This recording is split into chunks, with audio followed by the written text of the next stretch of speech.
So ఒక cup roasted vermicelli తీసి ఉడకబెట్టుకోండి. ఈ వస్తువుల్ని మీరు తాలింపుకు ఉంచుకోండి.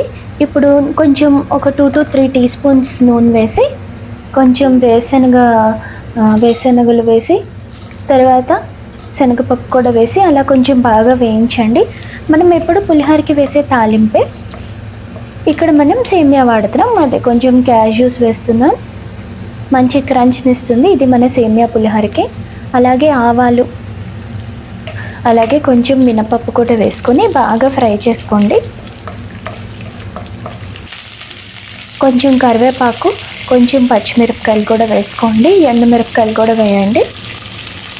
వేసి తాలింపుని బాగా వేయించుకోండి. ఇప్పుడు ఒక 1/2 టీ స్పూన్ పసుపు వేస్తున్నాం. సో మనం ఆల్రెడీ ఉడకబెట్టి ఉంచుకున్న సేమియాని ఇందులో వేసి బాగా కలుపుకోవడమే. మనకి తాలింపు బాగా పట్టేలాగా కలుపుకోండి. ఉప్పు వేసుకోండి. ఉప్పు కూడా బాగా వేసాక కలిసిపోతుంది కదా. సో ఇప్పుడు మనం స్టవ్ మీద నుండి తీసేసుకోవచ్చు. ఇంకా ఇందులోకి నిమ్మకాయ జ్యూస్ వేసి పిండేయడమే, అంతే, అయిపోయింది.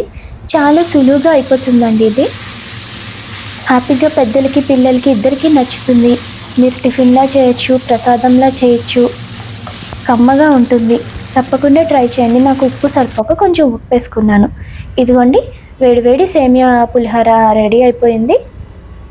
మీరు కూడా ఇంట్లో ట్రై చేయండి, మీకు తప్పకుండా నచ్చుతుంది. Thank you.